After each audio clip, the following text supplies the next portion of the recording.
अस्सलाम वालेकुम, कैसे हैं आप सब लोग। Welcome back to my channel. Myself doctor Amna Jamal. और आज हमेशा की तरह एक न्यू टॉपिक के साथ, एक न्यू डिस्कशन के साथ मैं आप सबके सामने हूँ। अगर अभी तक आपने मेरे चैनल को सब्सक्राइब नहीं किया तो सब्सक्राइब कर दें, बेल आइकन प्रेस कर दें ताकि मेरी हर न्यू वीडियो और हर न्यू जो शॉर्ट है वो आप तक पहुँच सके। और मेरी कोशिश होती है कि मैं आप लोगों तक वही बात कन्वे करूं कि जिसकी आप लोगों को बहुत ज़्यादा ज़रूरत हो या जिसका आप लोगों को फ़ायदा भी हो। आज की जो वीडियो है वो हम मेरी आजकल जो जैसा कि मौसम चल रहा है, ठीक है, विंटर्स जो है वो अबाउट टू एंड है और स्प्रिंग सीज़न जो है वो स्टार्ट हो रहा है। तो बेसिकली आजकल जो सबसे ज़्यादा पेशेंट्स आ रहे हैं हॉस्पिटल में, क्लिनिक पे, वो कफ़ के साथ आ रहे हैं। ड्राई कफ़, ठीक है, रेशा नहीं आता, स्पुटम नहीं आता, सिर्फ क्या होती है, ड्राई कफ़ होती है और अनकंट्रोल कफ़ होती है, एकदम शुरू हो जाती है। और मोस्टली पेशेंट्स ये कंप्लेन करते हैं कि छोटे बच्चों में भी और बड़ों में भी कि जी रात को कफ़ शुरू हो जाती है, खांसी शुरू हो जाती है और वो खांसी जो है वो रुकती नहीं है, ठीक है, नॉन स्टॉप है, आप जो मर्ज़ी दें। अब मोस्टली डॉक्टर्स क्या करते हैं कि एंटीबायोटिक स्टार्ट कर देते हैं इस कफ़ के लिए। ये कफ़ एंटीबायोटिक से कभी भी नहीं जाती। अगर आप एंटीबायोटिक का कोर्स, जो कि मोस्टली 5 डेज़ to 7 डेज़ तक का कोर्स होता है, वो अगर आप कंप्लीट कर भी लेते हैं फिर भी आपको कफ़ जो है वो स्टार्ट हो जाएगी। मैं ख़ुद इस कफ़ से पिछले 2 महीने से गुज़र रही हूँ और रेगुलर ट्रीटमेंट के बाद मेरी ये कफ़ अब बहुत बेहतर है, अल्लाह का शुक्र है। तो ट्रीटमेंट क्या है? ट्रीटमेंट देखें बहुत ही बेसिक है। आपको कोई भी एंटीबायोटिक लेने की ज़रूरत नहीं है। बच्चों को हैवी एंटीबायोटिक्स, क्योंकि देखें हर छोटी छोटी बात पे अगर आप एंटीबायोटिक्स दे देंगे, मोस्टली क्लिनिक्स पे इंजेक्शन स्टार्ट करवा देते हैं, तो उससे क्या होगा कि वो बच्चे जो है वो टॉलरेंस हो जाती है एंटीबायोटिक की। टॉलरेंस मीन्स कि जब ज़रूरत एक्चुअल में होगी ना उनको एंटीबायोटिक की, तो वो एंटीबायोटिक उन पे असर नहीं करेगी। एंटीबायोटिक तब दें जब फीवर हो, बच्चे को बुखार है साथ में, तो वो बेसिकली इंडिकेशन होती है एंटीबायोटिक की। अदरवाइज़ अगर बुखार नहीं हो रहा तो एंटीबायोटिक्स जो है वो यूज़लेस है, एंटीबायोटिक देने की ज़रूरत नहीं है, ठीक है। तो मोस्टली इसको हम बोलते हैं अपर रिस्पिरेटरी ट्रैक्ट एलर्जी बोल सकते हैं इसको, अपर रिस्पिरेटरी ट्रैक्ट इरिटेशन बोल सकते हैं कि जो ड्राइनेस की वजह से, जो ये हमारी स्मोक है इसकी वजह से जो कफ़ स्टार्ट हो जाती है, ठीक है। तो इस कफ़ के लिए सबसे पहले बच्चों में और बड़ों में क्या करना है, एक तो ये कि नीम गर्म पानी पिए। बच्चों को भी अगर आप दूध दे रहे हैं तो नीम गर्म दूध दें। ठंडा दूध फीडर में या ग्लास में बच्चों को ना दें। ठंडा मीन्स ये नहीं होता कि आपने फ्रिज से निकाल के दिया है। सर्दियों में जब आप रूम टेम्परेचर पे भी कोई चीज़ रखते हो, फॉर एग्ज़ाम्पल मैं यहाँ पे एक गिलास रख दूँ पानी का, तो सर्दी की वजह से वो गिलास क्या हो जाएगा, उसका पानी ठंडा होगा, वो नॉर्मल नहीं होगा, वो गर्म नहीं होगा, वो ठंडा होगा। तो नीम गर्म से मुराद ये है कि आप उसे ओवन में गर्म करके 30 सेकेंड्स पे, या जिस तरह फीडर में भी अगर आप दूध बना के दे रहे हैं बच्चे को तो उसको नीम गर्म दूध दें, ठंडा दूध ना दें।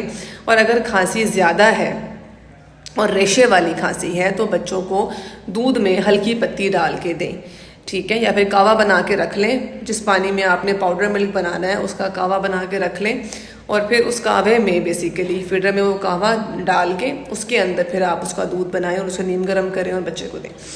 तो आप यकीन करें कि 90% जो कफ़ है ना वो ऐसे ही चली जाती है। सुबह उठ के आदत बना लें कि 1 मग आपने गर्म पानी का पीना ही पीना है। ये वेट रिडक्शन भी करता है।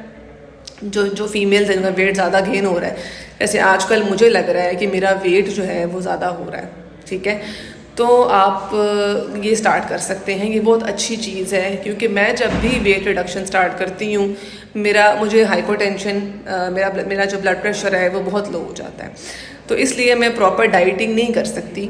हाँ, ये है कि मैं अपने लाइफस्टाइल को ऐसे रखने की कोशिश करती हूँ कि मेरा वेट बहुत गेन ना हो। वैसे भी हम मतलब बेसिकली मैं कश्मीरी हूँ, तो कश्मीरियों में ये बात है कि उनका वेट ज़्यादा नहीं बढ़ता, लेकिन जाहिर है बेबी है मेरा, एक सिजेरियन हुआ है, ये सारे इश्यूज जब हों तो फिर आपका वेट पुट अप होता है, ठीक है। और हर एक का वेट डिफरेंट जगहों पे होता है। लाइक मेरी डबल चिन में ज़्यादा आ जाता है, बैली फैट आ जाता है, बाकी वेट नहीं आता। और उसके लिए फिर जो है ना मैं थोड़ा सा वर्कआउट कर लेती हूँ, या फिर अगर वर्कआउट का मुझे टाइम ना मिले तो फिर मेरी कोशिश होती है कि मैं नीम गर्म पानी पीऊँ, ठंडा पानी। मैं गर्मियों में भी ठंडा पानी नहीं पीती। अच्छा खैर, ये तो मेरी बात हो गई, इसको छोड़ें। बेसिकली एक तो मैंने आपको बता दी कि आपने बच्चों को दूध कैसे देना है, और बड़ों में कि आप दूध कैसे पिएं या पानी कैसे पिएं, नीम गर्म पिएं, ठीक है। उसके बाद आपने क्या करना है, साशे है माइटी का, ठीक है। ये बेसिकली मास्ट सेल स्टेबलाइज़र होता है, ठीक है। और इसका कोई साइड इफ़ेक्ट नहीं है, ये कोई एंटीबायोटिक नहीं है, ये कोई ऐसा नहीं जिससे आपको एडिक्शन हो, ये ऐसी चीज़ नहीं है जो सेडेटिव है, आपको नींद आना शुरू हो जाएगी। आपने क्या करना है, इस साशे को बच्चों को रात को एक डेली शुरू करवा देना है। साल से कम उम्र का बच्चा है तो आप उसको आधा साशे दे सकते हैं, साल से ऊपर के बच्चे हैं तो आप उनको पूरा साशे दें, 5 साल से बड़े बच्चे हैं तो उनको आप टैबलेट शुरू करा दें। मैंने टैबलेट की भी इंडिकेशन यहाँ पे दे दी है, डेली रात को एक टैबलेट अगर खांसी बच्चा कर रहा है। और ये 1 to 2 मंथ्स चलता है, क्योंकि इसको अपना काम करने के लिए इतना टाइम चाहिए होता है। ये ऐसे नहीं होता कि आप 3 दिन देंगे उसके बाद छोड़ देंगे तो ये काम हो गया, नहीं। उसने अपना काम करना है, उसने एलर्जी के जो सेल्स होते हैं उनको स्टेबलाइज़ करना है, उनको स्टेबलाइज़ करने के लिए इसको टाइम चाहिए, ठीक है। तो आप 1 to 2 मंथ्स तक तो लाजमी बच्चों को ये देंगे। उसके बाद स्टेप्सिल्स में यहाँ पे ऐड कर दूँगी। आप यकीन करें, इस स्टेप्सिल्स ने मेरी ज़िंदगी आसान कर दी है। बहुत बहुत बहुत अच्छी, बहुत ज़बरदस्त आप कह लें कि ये स्टेप्सिल्स हैं, ठीक है। ये मेरा भाई लेके आया था फर्स्ट टाइम, छोटा भाई मेरा, और उसके बाद से तो ये मेरे बैग में हर टाइम होती है विंटर्स में।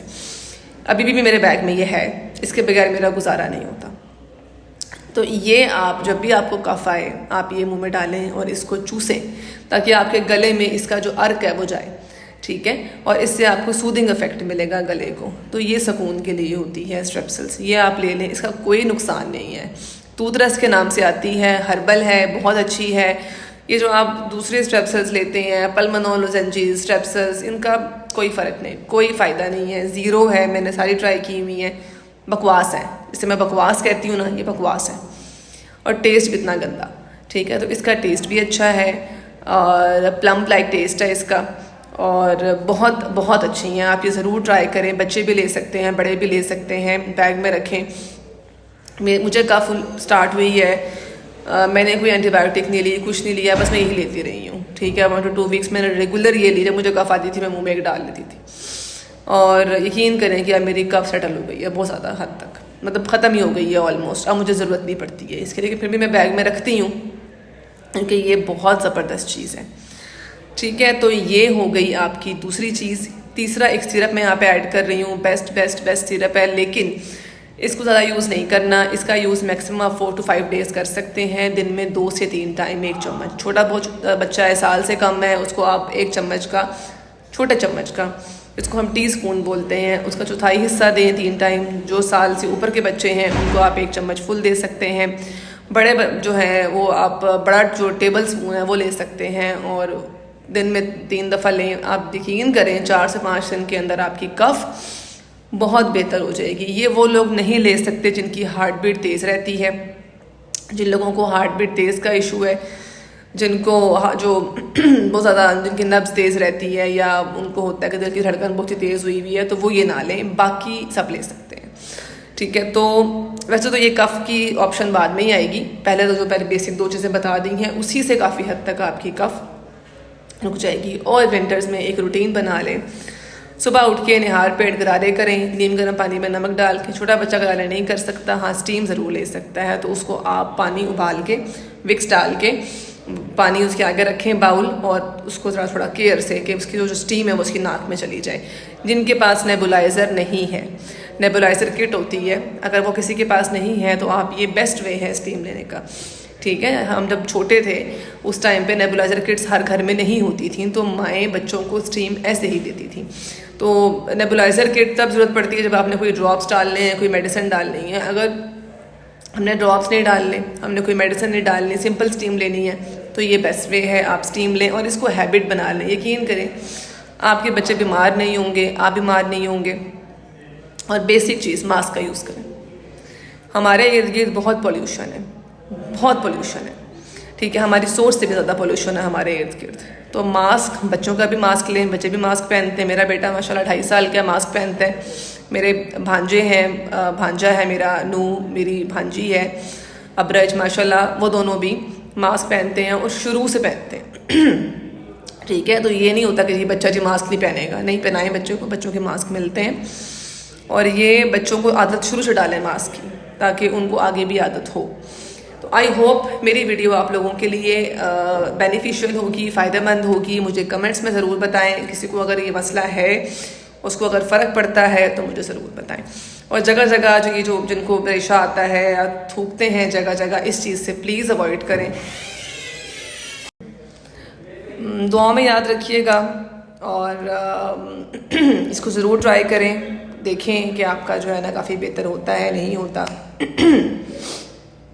और मैं भी थोड़ा सा एलर्जिक हूँ बेसिकली, मुझे एलर्जी से, डस्ट एलर्जी है, थोड़ी सी पोलन एलर्जी है, तो इसलिए मेरे साथ ये इशू रहता है और मैं ये चीज़ें यूज़ करती हूँ और बहुत बेनिफिशियल है मेरे लिए। तो अपनी दुआ में याद रखिएगा, मुझे कमेंट सेक्शन में ज़रूर बताएं। तब तक के लिए अल्लाह हाफ़िज़।